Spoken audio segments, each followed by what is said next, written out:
Ok. Então, a partir desse momento eu estou gravando, né? Depois eu posto esse vídeo lá no canal e coloco para vocês o link lá no Moodle, para quem não estiver vendo a aula.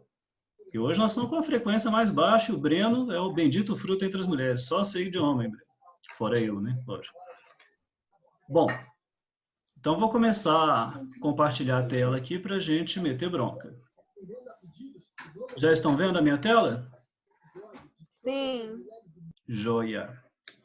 Vai respondendo mesmo, gente. Eu preciso do feedback para saber que vocês estão me ouvindo. Bom, como sempre, o PDF dessa aula, desse PowerPoint, já está disponível para vocês lá no Moodle, né? E o vídeo, que a gente está gravando agora, segunda-feira, terça no máximo, está lá para vocês. Ok? Ok. Vamos começar, então?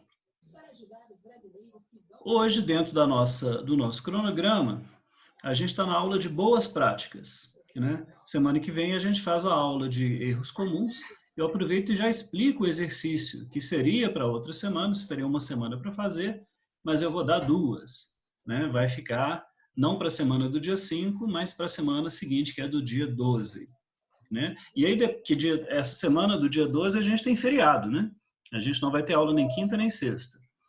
E aí, na outra semana, tem a tarefa avaliativa final, né? Que a gente já está encerrando, próximo de encerrar o semestre, quando chegar na outra. Ok? Ok. Então tá. Quando a gente vai falar em boas práticas em projetos de arquitetura, a gente vai falar basicamente em aplicar isso que a gente já está falando desde o começo do semestre. O que eu quero fazer agora é uma síntese de todas aquelas coisas que dão certo, que a gente comentou em todas as aulas, né? E talvez deixar, assim, em termos de dicas, de checklist, um jeito mais objetivo de tentar aplicar isso no projeto, né? Espero, inclusive, que vocês estejam conseguindo aplicar um pouquinho disso nos projetos que vocês estão fazendo.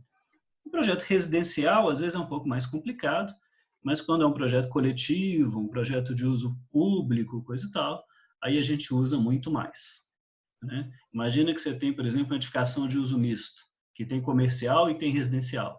Aí já fica muito importante, né? Então, quais são os aspectos principais que eu vou destacar hoje? Implantação e setorização sempre, sempre importante. Paisagismo em barreiras acústicas. Volume... Abaixa aí. Oi? Não entendi. Alguém falou alguma coisa aí? Escutei uma televisão? O que foi? Sem que isso, desculpa. Ah, então tá. Não é dúvida, não. Não. Então tá bom. Bora lá, então. Então, estava falando em plantação e setorização, vamos ver algum checklist disso, de paisagismo e barreiras, volumetrias externas e internas, principalmente quando elas são não ortogonais, e a gente vai ver por que isso ajuda tanto. Sistemas construtivos, com o sistema massa-mola-massa, hoje é muito mais comum do que o sistema massa, né? E a mescla, a boa e velha mescla de materiais de acabamento internos dos ambientes, o tanto que isso vai alterar nas características acústicas. Isso tudo a gente já sabe, né? Nós vamos enfatizar agora. Quando a gente fala de implantação e setorização, muito importante você estar identificando as fontes de ruído externas e, através da implantação, estar se afastando delas e criando espaço para entre você e elas ter algum tipo de barreira, algum tipo de proteção, e está também identificando as fontes de ruído internas e conseguindo separar, né, dentro da sua setorização, aquilo que necessita de mais silêncio daquilo que gera mais barulho. Olha aqui à esquerda, por exemplo, essa planta de setorização. Isso aqui é projeto de aluno, gente. Eu coloquei aqui até a planta de setorização e as fachadas dessa escola que o aluno fez. Vocês verem como fica legal apresentar assim colorido, né, a setorização, as fachadas. Esse aqui é até um desenho que eu acho que foi colorido no CAD mesmo, com Solid, né? Você pode fazer com Solids coloridos, esse tipo de coisa. Mas presta atenção na setorização da escola aqui em cima. A gente enxerga alguns problemas. A escola ela tem 2 andares, fazendo esse desenho de L aqui, ó, e o segundo andar é o andar das salas. E o L deixa como área descoberta aqui a quadra, né? Essas salas aqui, principalmente, vocês enxergam o meu mouse passando aqui em volta? Sim. Essas salas aqui, principalmente, vão ter as janelas voltadas para a quadra. O que a gente vai ter que fazer com essas salas aqui? Um tratamento acústico muito maior do que as outras, que estão protegidas pelos corredores ou pelas próprias salas, né? Outra coisa, no segundo andar a gente tem um belo do auditório aqui, ó, com o layout de 45 graus e aqui um voluminho formando o palco, né? É um auditório que dá até para servir como um teatrinho, né? Mas o que que separa esse auditório das salas de aula? Eu tenho um pouquinho de amortecedor com os banheiros aqui, mas talvez não seja o suficiente. Seria um caso aqui que a gente teria que apelar para uma parede dupla, né? Um piso, né? Com amortecedor, um forro, etc. Aquilo que a gente já viu, né? E aqui embaixo, estão vendo essa grande área amarela aqui, ó, no primeiro andar, que eu estou circulando? Sim. Tem uma parte dela aqui que é biblioteca, né? Também acho complicado, porque o resto da parte amarela é pátio interno e aqui do lado tem a quadra. Talvez não fosse o melhor lugar para colocar a biblioteca. Então, sempre que a gente tem um projeto que a gente está fazendo, que tem vários setores, eu tenho que muito me preocupar em afastar os setores barulhentos dos setores que eu quero silenciosos. E, entre os dois, criar o máximo possível de barreiras, de outros ambientes que sirvam como amortecedores acústicos, né? Aqui do lado direito, eu coloquei o projeto de um complexo de prédios comerciais em São Paulo, que foi feito um grande estudo das avenidas que tem ao redor dele, que são muito barulhentas, para que a implantação e as barreiras acústicas protegessem o prédio.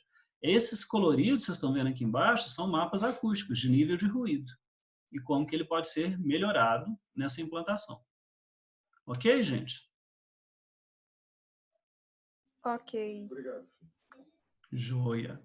Então, ó, em termos de implantação e setorização, checklist, coisas que a gente pode procurar fazer no nosso projeto. Primeiro, afastar as edificações o máximo possível de fontes externas de ruído. Se eu tenho o meu terreno do lado dele, em frente dele, atrás dele, tem uma via, tem uma ferrovia, tem uma escola do lado, qualquer coisa que eu sei que é uma avenida, que eu sei que é uma fonte externa de ruído importante, eu vou, na minha implantação, procurar criar espaço entre a minha edificação e essa fonte de ruído, para que nesse espaço eu possa trabalhar proteções que vão atenuar esse ruído. Segundo, usar edificações menos exigentes em termos de acústica, como barreiras. Eu posso, nessa minha implantação, colocar uma edificação que é toda de depósito, de banheiro, de uma área administrativa menos importante, assim, para separar aquela área que é mais nobre, que é um teatro, que é uma biblioteca, coisa e tal, ela ficar protegida na sombra acústica da outra edificação. Terceiro, dentro do meu projeto, é o que eu acabei de falar, separar ao máximo setores ruidosos daqueles que exigem mais silêncio. Se eu tenho uma quadra poliesportiva e uma biblioteca, nunca vou colocar um do lado do outro. E a gente cansa de ver projeto que acontece isso, né? Vou separar o máximo que eu puder e colocar outras coisas no meio para funcionar como barreira, como amortecedor. Que outras coisas? É o quarto, é utilizar circulações, utilizar depósitos e outros ambientes secundários, são escrito errado, tá? É secundários, como buffers acústicos, ou seja, amortecedores acústicos. Então, no frigir dos ovos, para resumir isso tudo, o que é importante? Pensar nos ambientes que exigem maior desempenho acústico desde os primeiros croquis de projeto, né? Se no meu projeto eu vou ter biblioteca, teatro, auditório, sala de estudos, alguma coisa ligada à música, qualquer ambiente que precisa de mais desempenho acústico, então, desde o primeiro croquis de implantação, de volumetria, desde a hora que eu começo a imaginar os fluxos, imaginar a setorização lá no terreno, já tem que estar lembrando disso. Concorda? Verdade. E aí, se a gente não faz, não lembra disso no começo, depois fica muito mais difícil de consertar, né? Então, é aquela história, conforto, tanto térmico, quanto acústico, quanto lumínico, não é algo que eu posso deixar para resolver no fim do projeto. Ele faz parte dos croquis iniciais. Certo?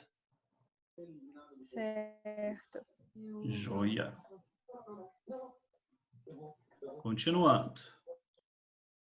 Segundo item, paisagismo e barreiras acústicas. Então, a gente tem como incorporar no nosso projeto elementos que funcionam como barreira acústica, né? Tanto pode ser edificada, como a gente tem uma série de...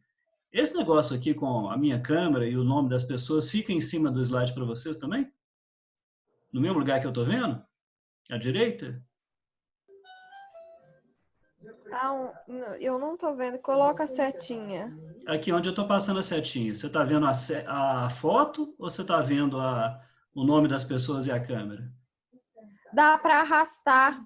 Eu mexo por exemplo, eu diminuí a Entendi, janelinha e aí entendi. coloco Todo para mundo arrasta para onde quiser, né? Então tá bom, Uhum. então tá bom. A minha dúvida era se eu tinha que arrastar ou se vocês mesmos conseguem arrastar. Então aqui do lado direito tem uma foto com uma coletânea de barreiras acústicas edificadas, em madeira, em vidro, em acrílico, em concreto, em vários tipos, e ela pode ser esteticamente interessante, ela pode fazer parte do seu projeto ou não. Aqui à esquerda, a gente tem 3 fotos, uma barreira acústica que chama ecobarreira, que eu achei muito interessante. Ela tem uma estrutura interna ou de concreto, como nessa foto aqui, ou metálica, e nessa estrutura vão sendo colocados pilares de 3 em 3 metros. Nessa estrutura vão ser encaixados módulos, que a gente vê aqui alguns, de plástico reciclado, né, que funcionam como vasos. E aí vai sendo plantado um monte de plantas e vira isso que a gente está vendo aqui na foto mais de baixo. Vira um muro jardim vertical. Então a gente está aumentando muito a capacidade de filtrar som, ruído do muro normal e aumentando muito a sombra acústica que vai ter atrás, né? O mesmo acontece se eu tiver uma fachada da minha edificação, né, voltada para uma avenida muito barulhenta. Eu posso fazer nela um grande jardim vertical, né, e ela vai fornecer uma sombra acústica muito mais poderosa para o resto do prédio lá atrás. Mas o que é importante? Flávio, Oi? qual é o caso do prédio aí? Como que é a manutenção desse jardim? Bom, a manutenção normal do jardim é a irrigação, né, do dia a dia. Quando você faz um jardim vertical desse tipo, você já passa em cima de cada linha de vasinhos que tem ali dentro, né, tem um tubinho. Você está vendo aqui na foto da esquerda que as plantas acabaram de ser plantadas, não cresceram ainda? Uhum. Então, tem junto com esse módulo aqui, tem já um tubo embutido com furinhos, né? Isso tudo é ligado na canalização, você só tem que abrir a torneira. Uma vez por dia que você molha tudo de uma vez. Goteja, né? Aí você deixa 1 hora aberto lá, fica gotejando em toda a sua fachada verde de uma vez. Sempre tem que ter esse sistema de irrigação embutido, porque ninguém vai conseguir botar andaime aqui para ficar regando o negócio com o regador, né? E a adubação para as plantas durarem mais, nesse caso é sempre uma adubação líquida, que você coloca nessa água, uma vez por mês. É tipo um fortificante, né, líquido que você coloca nessa água, ela é separada, né, para poder molhar o negócio e adubar mais um pouquinho. Fora isso, de vez em quando, uma vez por ano, mais ou menos, você vai ter que montar andaime e aí fazer um negócio de poda, de trocar as plantas que morreram, essas coisas. Poda não é muito fácil de fazer aqui. Então, a gente coloca espécies que a gente quer que cresçam um pouco. São espécies pequenas, né, arbustivas. Você nunca vai colocar uma espécie aqui que é muito grande, que você tem que podar toda hora. São sempre espécies pequenas. Ok? Ok, obrigada. Joia. Então, checklist do paisagismo e das barreiras construídas. Se a gente vai incorporar faixas de vegetação densa, muros e outras barreiras, tem que incorporar isso desde os primeiros croquis de implantação do projeto, né? Porque senão depois eu não vou ter espaço para colocar isso. Mais uma vez, você tem que estar com isso no seu raciocínio desde o começo do projeto. No caso de faixas de vegetação, sabemos que tem uma largura ideal mínima de 10 metros. Se eu puder, pelo menos 5 já começa a funcionar. 10 para cima é o ideal, para elas funcionarem como barreira acústica. Essa faixa de vegetação densa que eu faço no paisagismo do meu projeto. E não basta ter 10 metros de largura, tem também que misturar espécies de baixa, média e alta estatura, né? Todas elas com boa densidade de folhas o ano todo. No Brasil, né, é menos comum, mas tem algumas espécies que perdem as folhas no inverno, né? E aí fica com pouca folha. Para a acústica, isso detonou, acabou. Porque o que funciona como barreira é exatamente ter aqueles milhares de folhas ali. Então, a gente tem que ter cuidado, trabalhar junto com o paisagista para escolher essas espécies que têm uma boa densidade de folhas o ano todo. Em relação tanto às barreiras de vegetação quanto às barreiras construídas, que são lá de outros materiais, que faz parte do meu projeto, lembrar da localização delas. Lembra que a gente viu isso? Se você coloca muito próximo da fonte de ruído, o ruído faz a curva e não adianta nada. E se você coloca no meio, entre o ruído e a edificação, o ruído também faz a curva, não adianta nada. Então, você tem que localizar onde? Mais próximo do ambiente que você quer proteger. E não no meio, nem mais próximo da fonte de ruído. Entenderam? Sim. Joia. E, quando possível, quando o nosso terreno é inclinado, né, utilizar a topografia. Seja se colocando mais alto do que a fonte de ruído, para tentar que a sombra acústica funcione melhor ainda, e quando você está mais baixo, tentar que a sombra acústica seja mais alta que a edificação, para proteger mais a edificação. Né? É o nosso caso aqui de Belo Horizonte, quase sempre o terreno é inclinado. Então, aproveitar essa inclinação da topografia ao seu favor, e não como um problema. E aí a dica em destaque aí é aquela mesma anterior.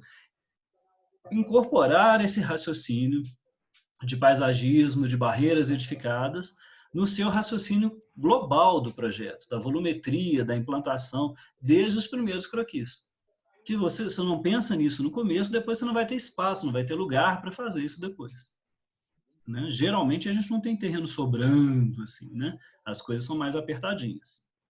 Concordam? Sim. Sim. Joia. Próximo. Para falar de volumetrias externas e internas não ortogonais, eu selecionei um projeto. Que projeto é esse, gente? Quem sabe? Sei não. É o Museu do Baú. Isso, é o Museu de Guggenheim, que é uma fundação internacional de museus, né? É o Museu Guggenheim de Bilbao, na Espanha. Projeto de um arquiteto que vale muito a pena conhecer, que é o Frank Gehry. E o pessoal fala que parece um bolo com chantilly em cima, parece um monte de pétala de flor, parece um monte de coisa, né? Amassado. Todo amassado. O Frank Gehry sempre faz coisas não ortogonais e bem doidonas. Vocês lembram da sala de concerto Disney Hall de Los Angeles, que eu mostrei há umas aulas atrás? É dele também. E é nessa mesma fase dele, de fazer a coisa bem maluca, assim, desconstruída volumetricamente, e com esse mesmo revestimento externo que ele usou aqui, ele usou lá no Disney Hall também, que são placas de titânio. Então, esse fechamento externo aqui, que parece todo um pouquinho amassadinho, são placas metálicas assentadas sobre uma estrutura que tem atrás, metálica, né, de titânio. Então, elas não enferrujam, o titânio tem essa característica, elas de perto são meio esverdeadas, né, e elas têm uma grande resistência. Então, é um projeto que a gente vê que a volumetria é muito maluca. Por que ele fez essa volumetria tão maluca?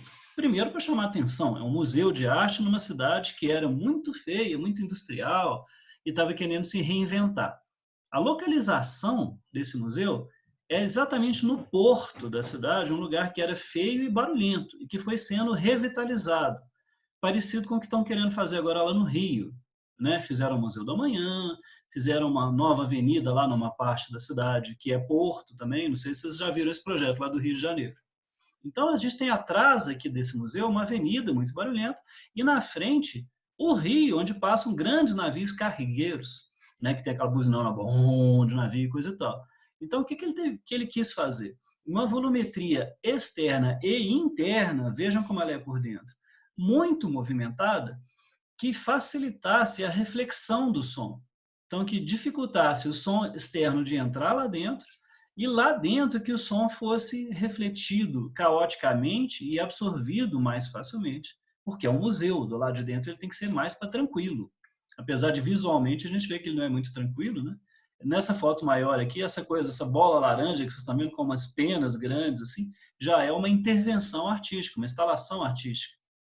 Do mesmo jeito que, não sei se vocês estão enxergando aqui, onde eu estou circulando, na área externa, tem uma outra instalação artística que é uma aranha alienígena gigante. Essa aranha tem 10 metros de altura. Estão vendo aqui onde eu estou circulando? Sim. É um museu que eu não conheço ao vivo ainda, mas sou doido para conhecer. Todo mundo diz que é muito, muito, muito interessante. Então, gente, toda vez que você pode movimentar a sua volumetria, tanto externamente quanto internamente, você vai ter muitos ganhos acústicos. Para a acústica, paredes planas e paralelas, como a gente tem numa edificação que é toda quadradinha, é a pior opção possível.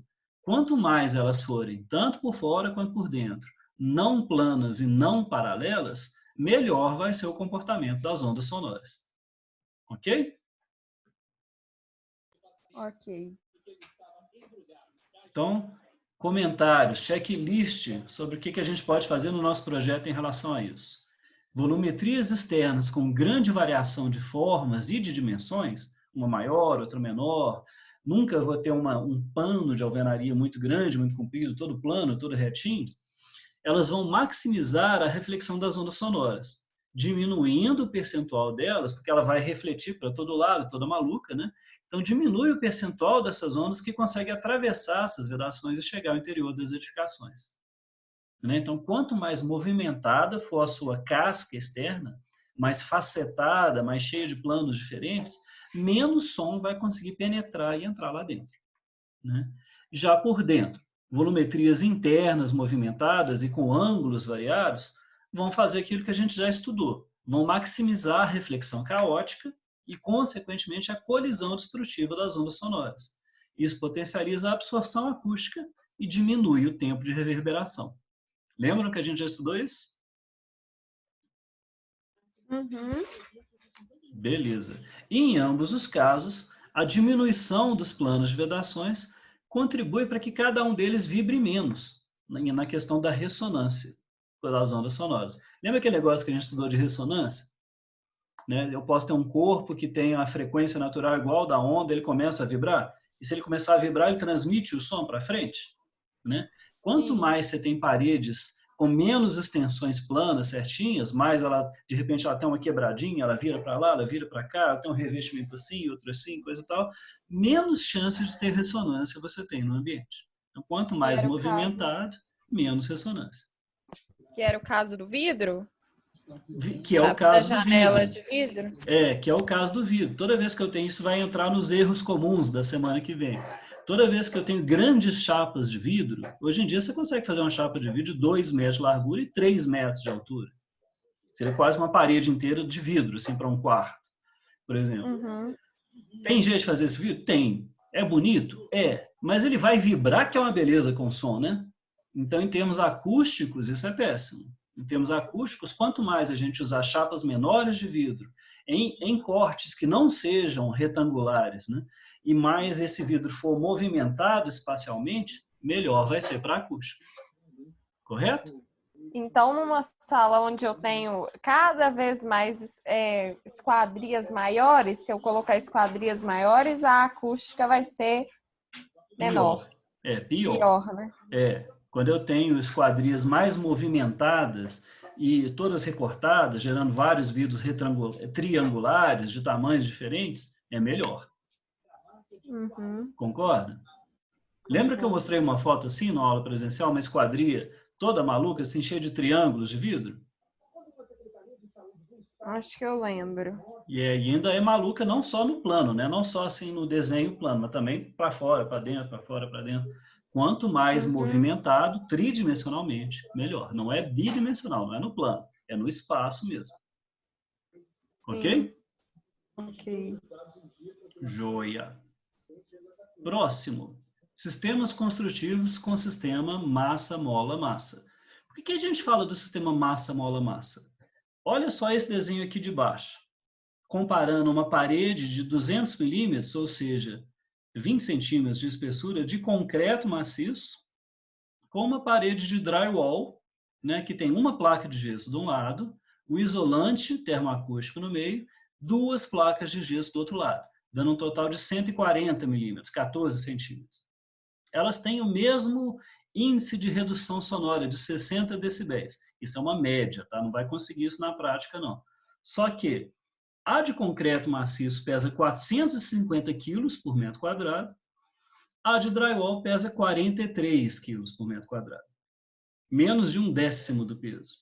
Isso quer dizer uma obra muito mais rápida, quer dizer uma estrutura muito mais leve, quer dizer flexibilidade para o arquiteto de fazer essas paredes aqui aonde ele quiser, porque a laje de baixo vai sempre aguentar o peso, né? É um peso quase que irrisório para a laje, né? E quer dizer uma atenuação sonora equivalente de uma parede da outra. Então, eu nunca vou usar parede de concreto maciço? Não, depende. Lembra do sonastério que eu mostrei a aula passada, aquele estúdio musical? A opção ali foi fazer as paredes externas, né, as laterais, assim, principalmente, de concreto maciço, porque fazia parte da estética do prédio, né? Que todas as paredes externas, que toda a vedação externa daquela casa, daquele prédio, fosse concreto aparente e vidro. A gente não viu nenhuma parede ali de tijolo pintada. Lembra do sonastério? Tudo concreto e vidro. Então, naquele caso, sim, valia a pena fazer. Mas, hoje em dia, na grande maioria dos casos, por uma questão de custo, né, e flexibilidade de uso, o mais comum vai ser sempre o sistema massa-mola-massa. Que quer dizer o quê? Alguma placa rígida, alguma coisa não rígida e absorvente no meio, outra placa rígida do outro lado. Um exemplo claro é o drywall, que pode ser feito de várias e várias maneiras. O drywall mais simples que tem é esse, né? Uma placa de gesso de um lado, uma lã mineral no meio, ou uma lã de PET, outra placa de gesso do outro lado. Mas tem que ser sempre assim? Não. Vejam aqui atrás que a gente pode mudar o número de placas de um lado e do outro, mudar a espessura da lã por dentro, e quanto mais a gente coloca mais placas, mais lã, ou até deixa um espaço de ar, estão vendo essa perspectiva aqui embaixo? É um sistema de drywall que tem uma placa, aí uma lã que está de rosa, um espaço de ar de 10 centímetros no meio aqui, onde está até passando cano, você pode passar ali hidráulica e elétrica, né? Outra lã e outra placa do outro lado. Dá uma parede aqui de 30 centímetros, mas que tem um altíssimo isolamento acústico no sistema drywall. E ainda tem outra aqui do lado, outra opção, 2 placas de um lado, 2 placas do outro, e a manta de lã isolante, ela vai fazendo um S para um lado e para o outro, para um lado e para o outro. Então, você sempre vai ter a camada de manta e uma camada de ar, camada de manta e uma camada de ar, cada hora de um lado e do outro. Funciona com uma beleza. Ok, gente? A camada de ar é para evitar a vibração, né? A camada de ar ajuda, ela é mais ou menos sistema mola também, junto com a camada de lã. Então, vamos às conclusões disso, que acabou de dar o aviso aqui de 10 minutos. Primeira conclusão, o sistema massa-mola-massa, ele é mais utilizado por causa do peso total muito inferior.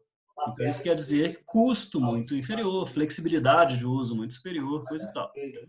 É aí que vem a grande dica. A variação de materiais, de densidades e de espessuras nessas camadas que você faz, potencializa muito o isolamento que a vedação vai proporcionar. Quando a gente está falando disso aqui, sistema construtivo, nós estamos falando de isolamento acústico, basicamente, né? Então, a gente quer falar o tanto que as paredes, as nossas vedações conseguem isolar. Profetizar coisa ruim, pai, credo. Oi?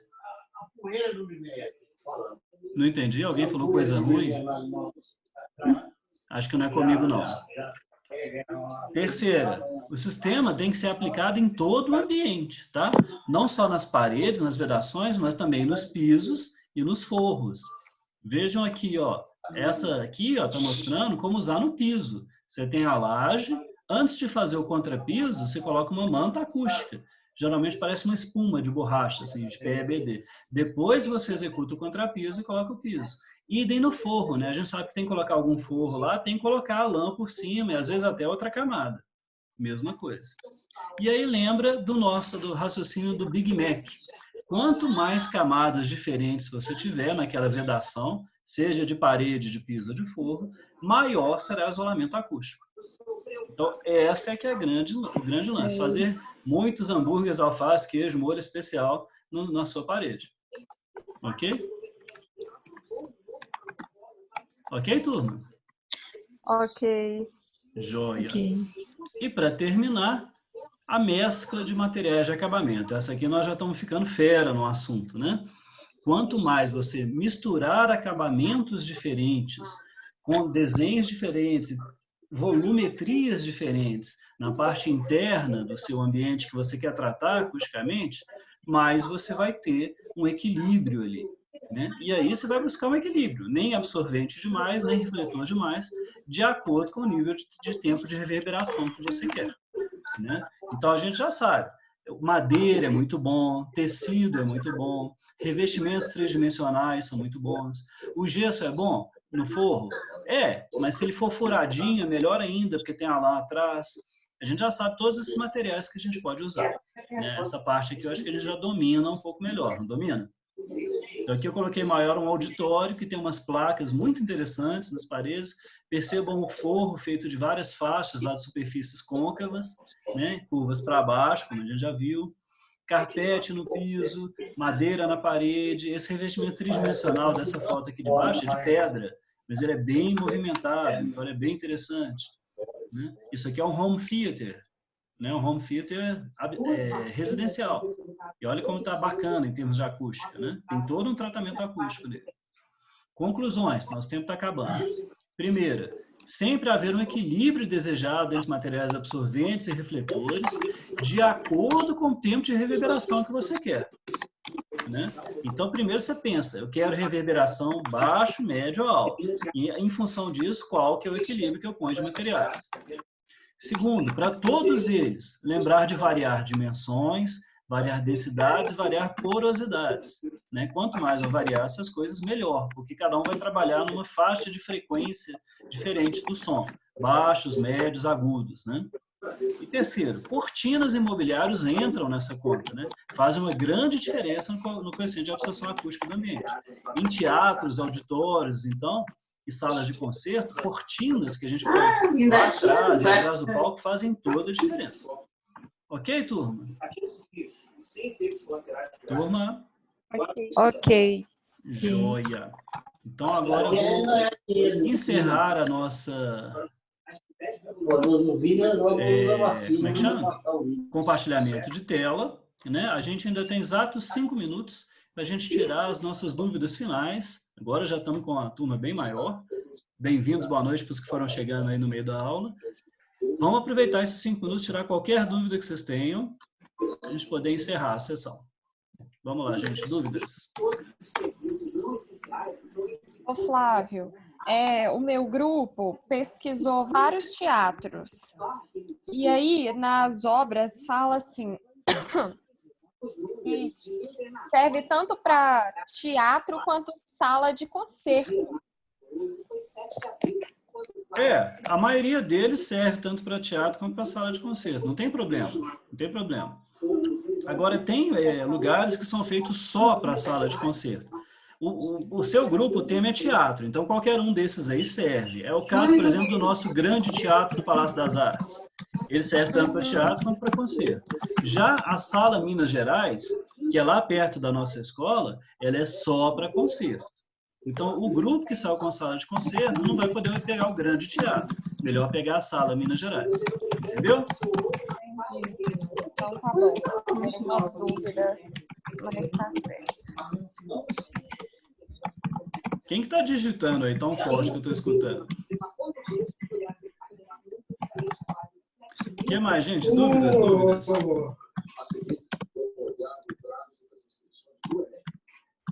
Eu vi, foi uma imagem ali reconhecida do Flávio.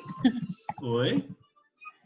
Eu vi uma imagem ali minha no seu slide. Imagem sua? Que eu botei no projeto. Ah, tá. Você botou no seu trabalho? Ah, tá. Eu não tirei do trabalho, não, mas alguma fonte que a gente pegou igual. Foi igual. Não tem problema. Né? Desde que tenha a fonte lá, né? Não tem problema algum. O que mais, gente? Dúvidas? Dúvidas?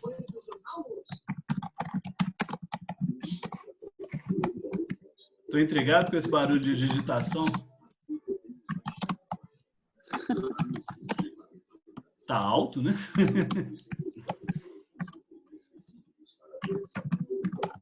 Eu acho que é a Lívia, que tá aparecendo a Lívia aqui. Lívia? Oi, professor. Você tá digitando? Tô. Ah, tá. Dá para escutar, é engraçado. Não tem problema, não. Ah, vou desativar aqui o microfone. Você tem alguma dúvida? Não, não. Então tá bom. Eu acabei de chegar na aula também. Cheguei Então, atrasado. Lívia, faça o seguinte, tô gravando a aula, né? Amanhã, no mais tardar, segunda-feira, eu posto ela lá. Eu coloco naquele meu canal do YouTube e posto o link para vocês. Não deixe de escutá-la depois. E todo mundo, Tá peguem bom. o PDF da aula, já está lá disponível no Moodle. Ok? Ok, gente? Ok. Então tá. Mais alguma dúvida, algum comentário que vocês tenham? Professor, Diga. tem alguma lista ou alguma indicação de faculdades, universidades que sejam especializadas em conforto ambiental? Assim, que tenha curso de conforto ambiental? Especialização? Olha, tem muitas que tem. Mas de cor eu não lembro não. Se não me engano, aqui no Brasil, a FAO, lá em São Paulo, tem especialização em conforto ambiental. A gente tem aqui na UFMG um mestrado, que tem a ver com qualidade do ambiente. Aí você pode, dentro do mestrado em qualidade do ambiente, escolher alguma área do conforto ambiental que te interessa. É uma área muito interessante para quem gosta, viu, gente? Falta profissional para dar consultoria nisso. Porque o nosso país é muito quente e barulhento, né? Sempre precisa. Obrigada, professor. Depois, quando a gente encontrar ao vivo, ele te ajuda a procurar mais. Tá, obrigada, viu? Se você está interessada, eu assino embaixo. É uma área boa para fazer tanto especialização quanto mestrado e doutorado. E tem tudo a ver com sustentabilidade, né? Que é a minha área, né, de pesquisa. Então, dou maior força. O que mais, gente? Ih, gente, vai cortar, tá acabando. Já deu menos de 1 minuto. Boa noite a todos. Bom Boa fim de noite. semana. Semana Boa que vem a gente noite. se encontra. Obrigada. Boa noite. Ok? Bom trabalho, bons trabalhos. Não deixem de checar o cronograma. Vou atualizar lá as datas. Não vai ter nenhum trabalho para a semana do dia 1º ao dia 5. Tá. Ok? Lembra de postar o de Tá corte. bom. Pode deixar. Vou fazer a entrega de corte lá para vocês. Até semana que vem. Né? Vai.